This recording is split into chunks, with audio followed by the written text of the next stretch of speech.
Hi. Hello, hello.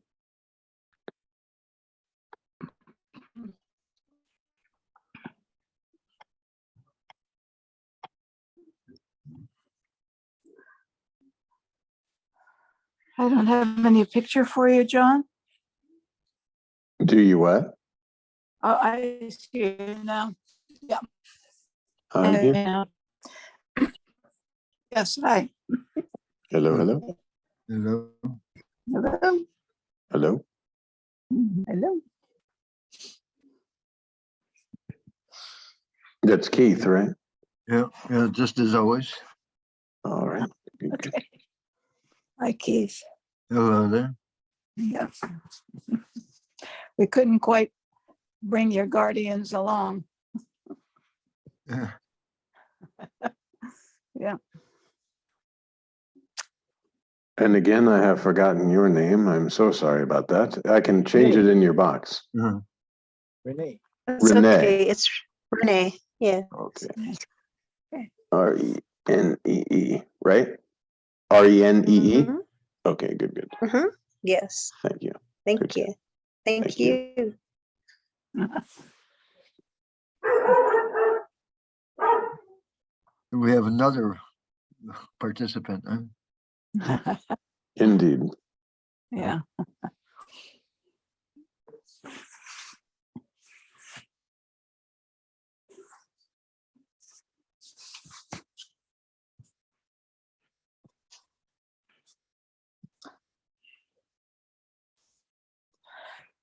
John, I was thinking about what we see when we look out. Do we see only what we believe? Or do we see that it's, when we know it's illusion, we just see it as illusion?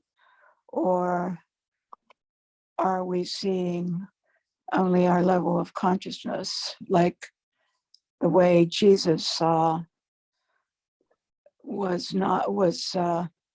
through the world of appearances?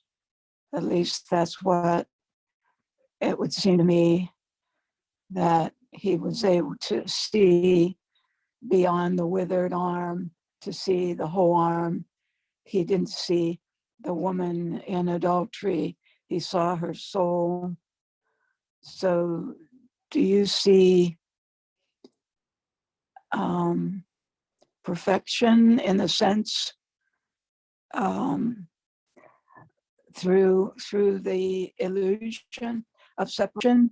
Maybe I'm not making myself clear. I understand. When you know yourself in a real sense, you see the five elements in various forms appearing before you. That's it. I mean, you cannot deny that there are things to be seen, but it's not anything individualistic. It's a five elements that are being animated by that same presence that you are. So you're not, and again, that's Maharaj would say this in a different way. He would say, stay with the seer and not with the seen. Because when you know yourself in a real sense, it's just five elements. Yeah. No particular somebodies that are doing anything, or different levels of awareness of different people or anything like that, because you know yourself in a real sense. It's five elements. And you're formless, therefore these five elements are appearing within your own self. So they're all your own self. Like, again, waking up from a dream, during the dream, it may very much appear that you're separate, that there's dialogue going on. People dream of being chased by people or falling or something like this. And all of this, when you wake up, it's within your own self. No matter what kind of conversation you had, no matter how scary the people were in your dream, or how happy the people were in your dream, or how sad the people were in your dream, Yeah. when you wake up, it could not have been a separate something. There was no, the dialogue, I was the speaker, I was the listener. There was no separation, and I didn't understand that until I awoke on the other side of this dream. So when you know yourself in a real sense, you will understand. There's no speaker, no listener. When you look out through your form eyes, you see a form-based existence. And the forms are the 5 elements in different various forms, and they are being created and destroyed constantly, or deteriorating and growing and deteriorating, you could say. Or if you're getting into it, you could say born and die, because the body form, I guess you could say, is born. It comes out from the body factory and is this lump of goo, which then grows through food that it eats and water that is provided. And so the 5 elements are doing what they do. And that's why there could be disturbance in the 5 elements as easy as there is when it has a snowstorm or a windstorm or a tornado or a tsunami. Same sort of thing. If you're identified with a particular body form, then you'll say, oh, all this bad stuff is happening in the world.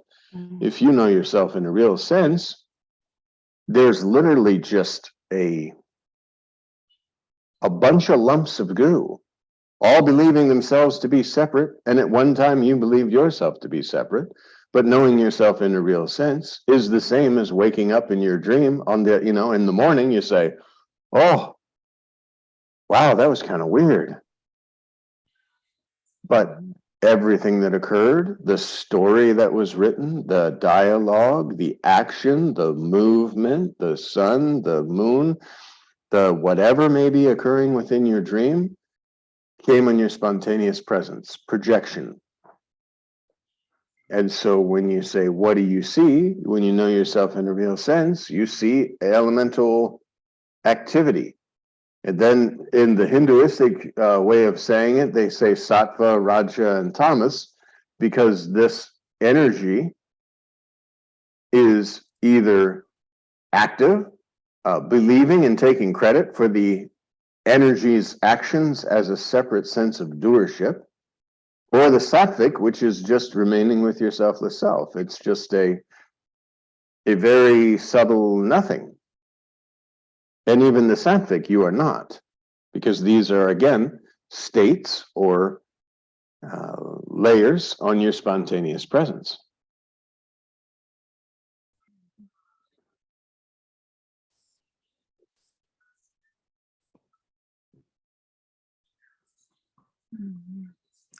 So levels of consciousness is still separation.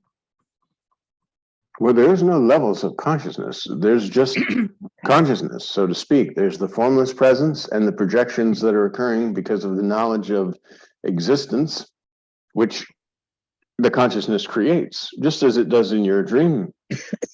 There are not different levels of dream consciousness. There's just one formlessness in which all this form is appearing. And in the waking state, there is one formlessness in which all this form is appearing. And you are that to whom this formlessness has appeared and is playing with the 5 elements for a time.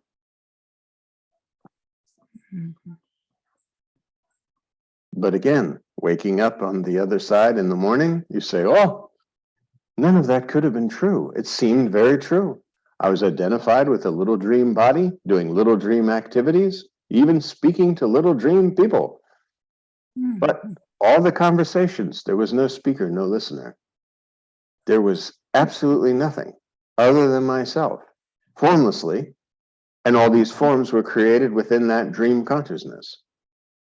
Now, when you know yourself in a real sense, you say, oh, so all of this is within myself. Even this body I appeared to be, or that I believed myself to be for a long time, probably, long association with the body, you say, oh, this is me. But this me that you are is the formlessness in which all these other appearances are appearing and disappearing.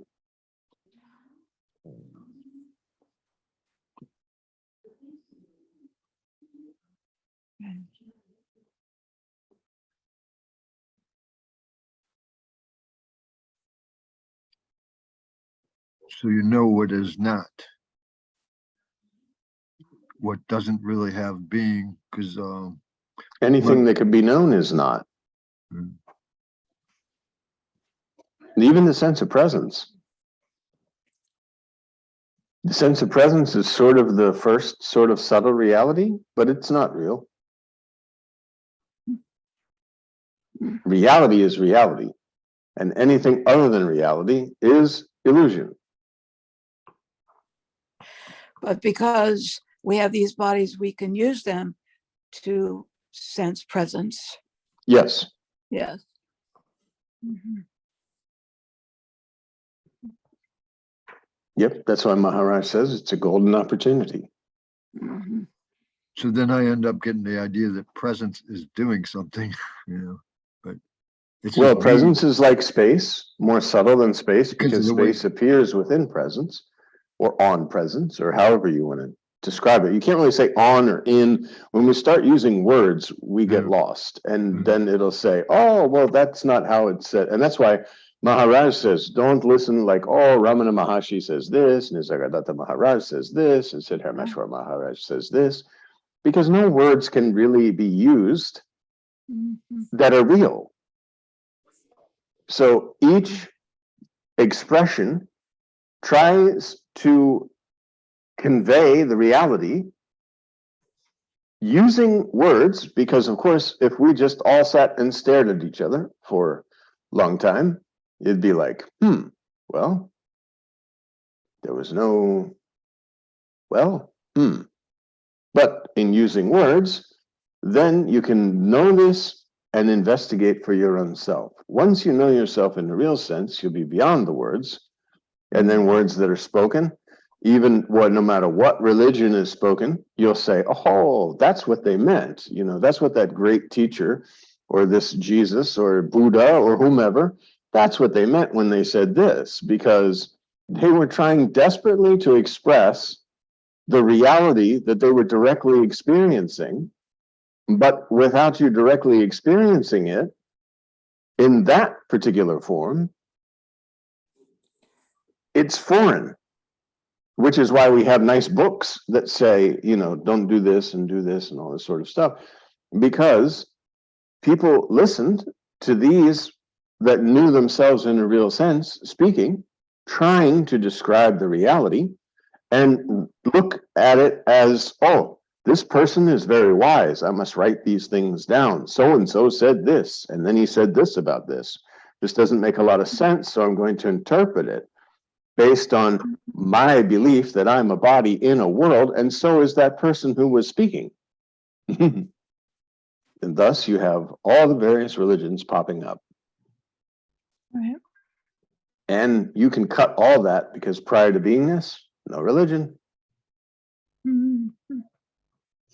When you clicked with the body, when you came along with the body, when you started to experience the form-based existence, the illusory world, then you started to know so many things, because there were so many things to be known. Just like in your dream, you'd fall asleep tonight in your dream, there's going to be a lot of stuff to know, a lot of things to see, a lot of stuff to do, probably even a lot of people to talk to, but it's all illusion.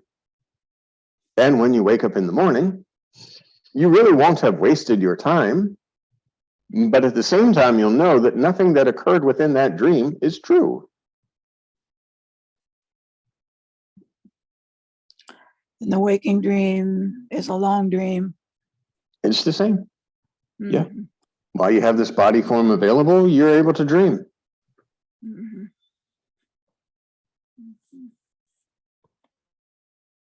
Or actually, you're able to have a telescope inside the dream that you're dreaming.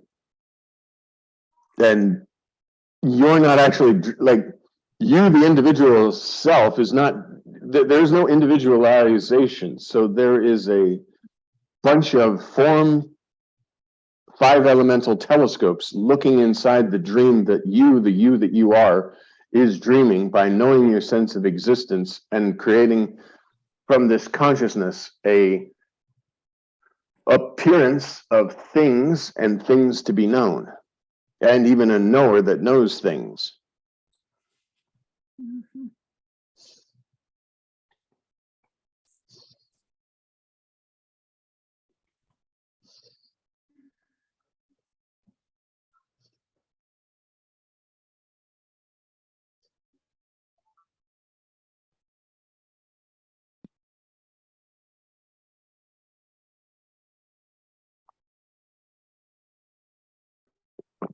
while you're thinking yourself to be separate, you'll want to think about how you're separate and how you're at your oneness and how you relate to this world and what your part in this world is and what was your life meant to be.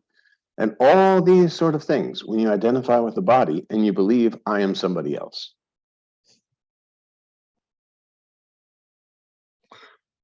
Funny thing about oneness, that if oneness is true, it's not your oneness, it's oneness of, beyond individuality. Well, beyond the word oneness, because oneness, whatever said one, then created two, because there's a counting of something, me and something else. But I'm one with everything, but there is no everything. So you are just one. But there's no need to say you're one when you're one. Only when you believe yourself as something do you need to say, I am one. That's why they give the example of the 10th man. All the monks, they're swimming across the river. And they're all very sad. Oh my God, we lost one. One of our brothers has drowned and died, and this is so terrible. And then the guy comes and he hits each one on the head. Boom. You see this? Because you're not counting yourself. You are counting everybody else, and you're forgetting yourself. So then immediately you think that somebody has drowned. It's not true. But by identification with something separate, everything is not true.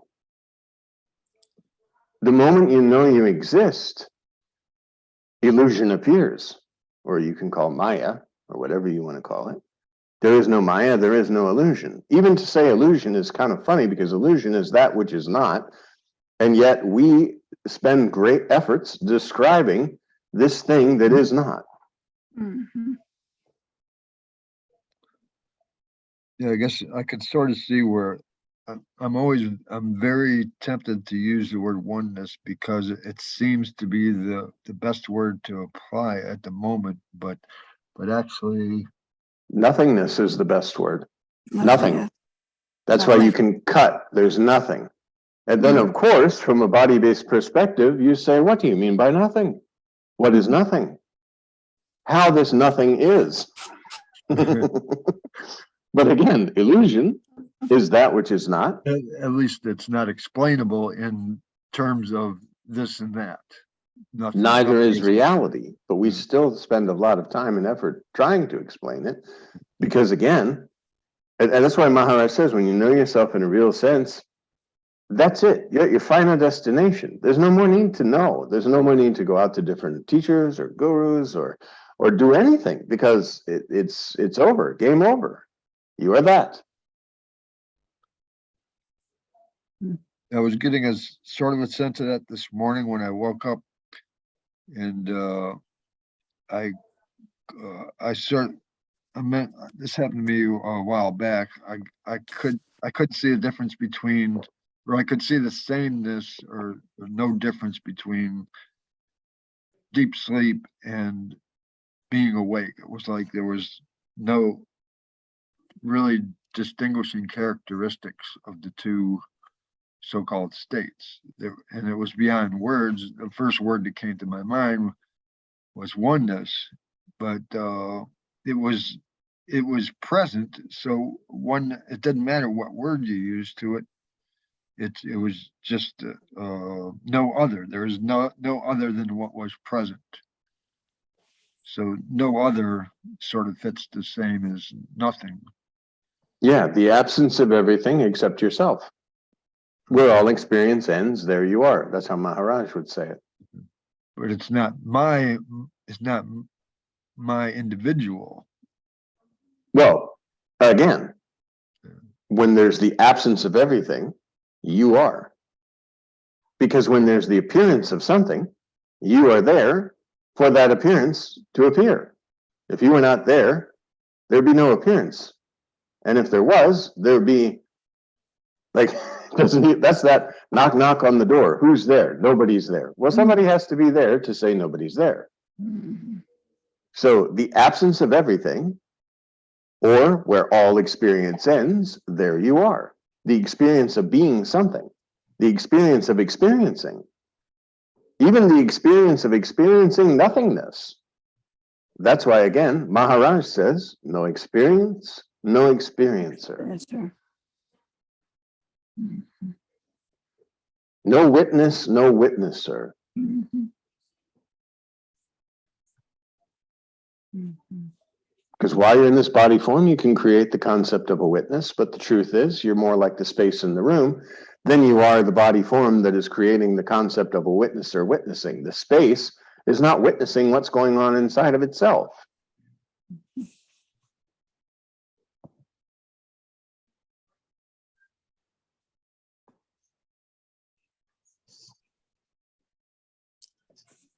Or another way to say is the body form is the telescope that that can peer into the dream. Much like when you dream at night, you have a body form, which you're seeing the dream. If you had no body form and you dreamt, you wouldn't know that the dream was even occurring, but there may still be a dream, but you're not actually seeing the dream. You don't have a telescope within the dream. And when this body falls, this dream continues. We know this because all of us have seen body forms expire.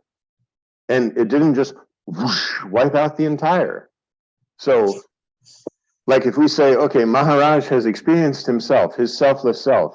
So that means when, and he is dreaming all these people. So when his body form expires, the world ends, like for all of us. Because Maharaj knew himself in a real sense and he's no longer using the body form. But this is not true because there's no individuality. The dreamer is dreaming the concept of duality. And that dreamer is your own self, but not the self that you appear to be, but the self that you actually are. Mhm. Yeah, it occurred to me that people are dying all the time. Not people. Body Well, forms are deteriorating, it- much like a plant that if you put it on the table it doesn't and you affect. don't water it or you give it too much sun, it deteriorates. And it's the 5 elements that are dissolving back into the 5 elements. All bodies do this, whether it be pig, human, It doesn't affect fish, the reality. It doesn't dog. affect the reality. No, They don't. no. So I have a question regarding that. Yes, yes.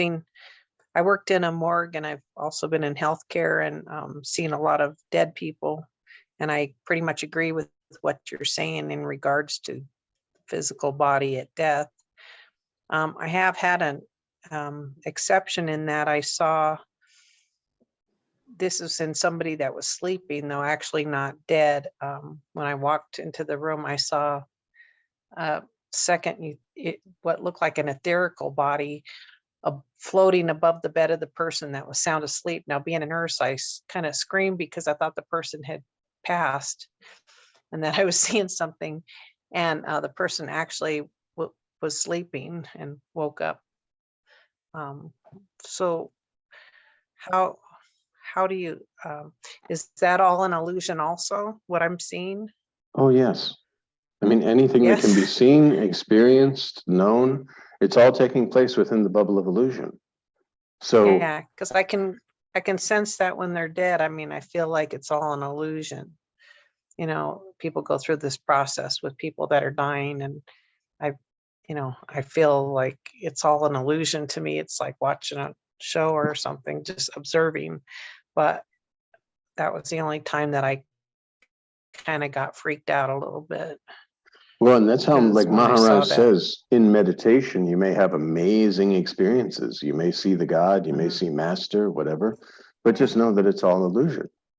Okay, You know, okay, you may see, you may look at someone and see an aura and be like, wow, that's amazing that I see this aura. But also, you may yeah, do this in your dream. yeah. I was wide awake, so that's why it freaked me out. And I've been doing this for 40 years and never seen anything. I haven't had any supernatural ghost, poltergeist, any kind of, except this clear etherical body that was floating above a person. And it looked like he was looking around in the room. That's like he was conscious. And then it just freaked me out. But that's all But that's all fluff goo also, probably. Well, I mean, it's an experience, but like all experiences, they come and go. And the main thing is that, you see, your imagination is creating this entire world. Not Renee, but the you that you are. So for miracles to appear, or even like, you know, how they saw people raised from the dead and all this sort of thing, yes, it's quite possible, because this is within the illusion and the imagination of the beingness projecting of the beingness. is imagining everything. You know, That makes imagining sense. skyscrapers being built. You know, there's someone sitting there and saying, oh, I'm going to build this skyscraper. Thoughts are coming, but it's not an individual thought. And then the body form is put into action, and a skyscraper is created. So there is a creation from nothing. And no matter how much, you know, because there were people who were meditating in the ashram who said they saw like Nisargadatta Maharaj and Balsed Maharaj when they're meditating. Okay, this is nice, but it's really nothing. I mean, this is a nice experience, but the reality is it's just projection on your spontaneous presence. When you know yourself in a real sense, there just can't be anything other than illusion. And yeah, the presence in this body, if it were to leave right now, boom, this is a dead body. And we burn or bury it, like Maharaj says, and it's finished. And we all say, oh, maybe we have a little ceremony. Oh, John, or, you know, whoever, very sad and all this. But that's only because of our own conceptual understanding that someone has died. But when you know yourself in a real sense, it's not possible for someone to die because no one was born. 5 elemental forms are created in a body factory. Pigs get together and make pigs. Dogs get together and make dogs. Humans get together and make humans. 5 lumps of 5 elemental goo that then get water and food and water and food. And then presence that has no knowingness suddenly knows itself as something separate and thinks it's the body form, which is the first knowledge of knowingness.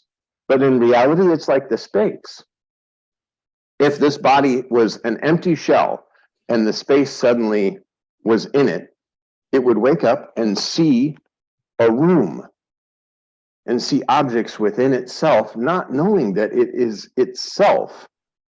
It would assume, because I'm something, there are other somethings. There's a table, because I'm told by mom and dad, this is a table, this is a cup.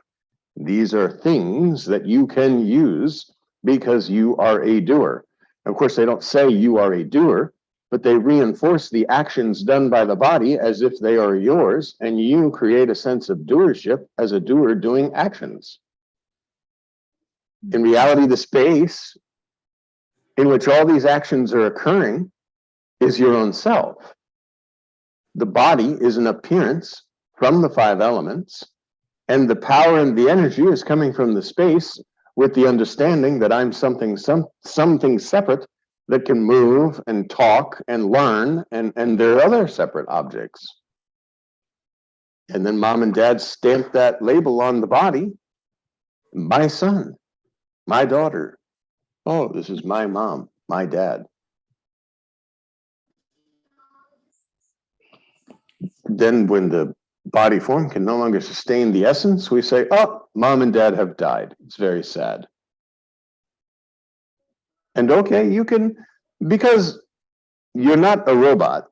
And as Maharaj says, their emotions come up, okay, but you know, deep down, you know, even at your mom's funeral, you know, there's no birth, there's no death. You don't have to go around the funeral telling that, because you'll never be invited back to any kind of family function ever again. Oh, don't worry, mom wasn't born, she's not dead, it's just a lump of goo sitting in that coffin. No, but you know deep down inside, because you know yourself in a real sense.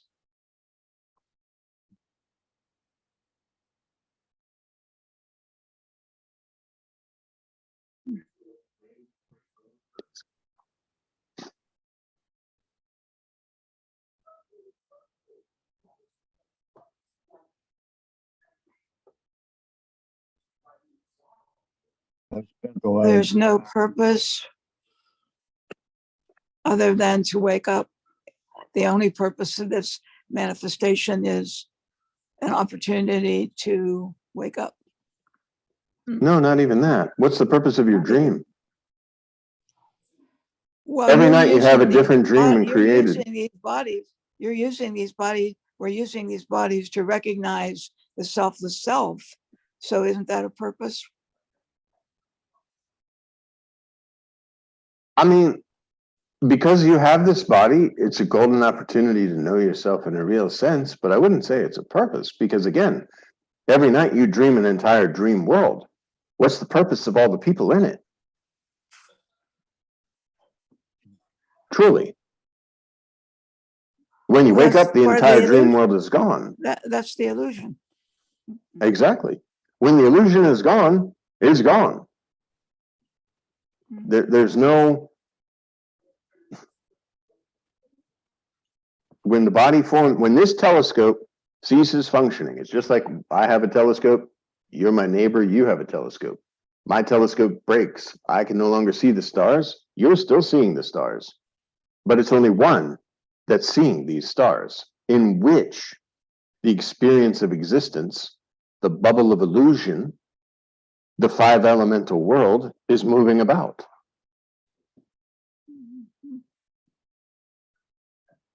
When the space in the room ceases to occupy this body, where does it go?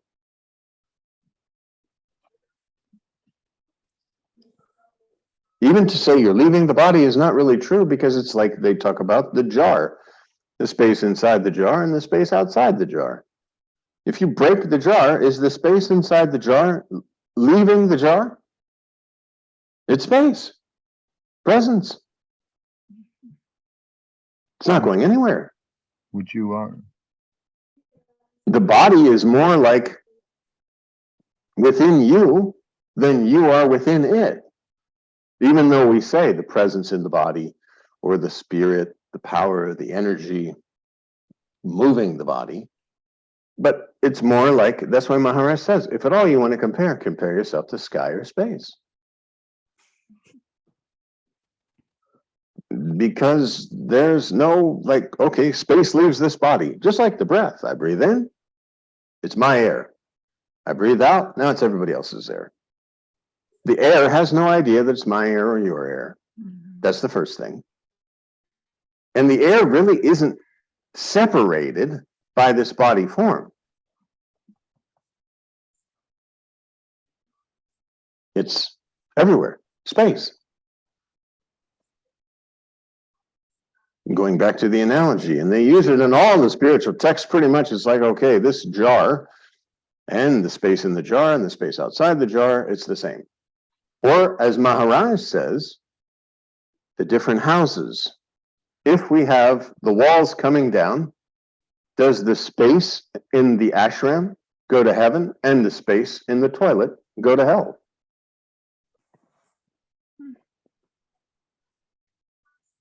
In whatever building you're living in right now, if it were to just explode, is the space affected at all? No. Now think about the entire world. If the entire world were just to explode, would the space be affected? The space within the world and the space outside the world, would it be affected?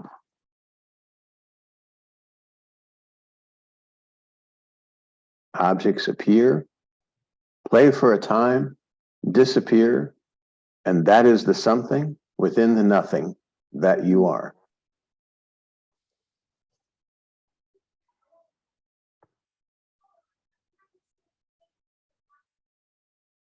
Directly experiencing your own selfless self, because this body form is available to do so, there can be no illusion.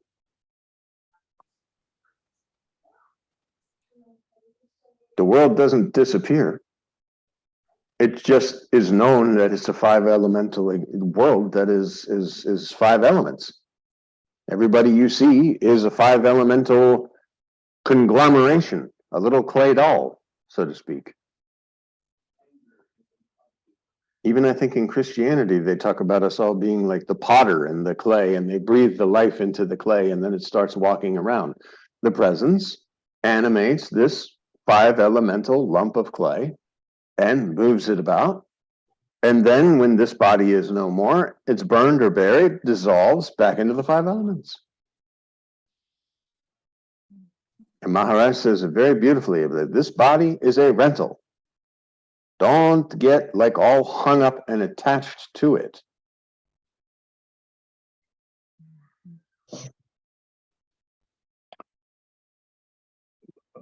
Related to her question about purpose, that kind of reminds me of when a couple weeks ago I said that it make that I referred to it. Nothing makes any difference because ultimately all is one kind of thing. But actually, and you countered me that it does make a difference. And I think what the difference it makes is to not be fooled by the illusion. Yeah, just to know yourself in a real sense. The illusion is gone. I mean, there's no longer illusion. Not a purpose per se, but just a clarity of what's real and what's not, I guess. Yep. While you're using this body in this form-based existence, you're at peace because you're no longer disturbing yourself with concepts and bothering yourself with imaginary problems and illusory enemies.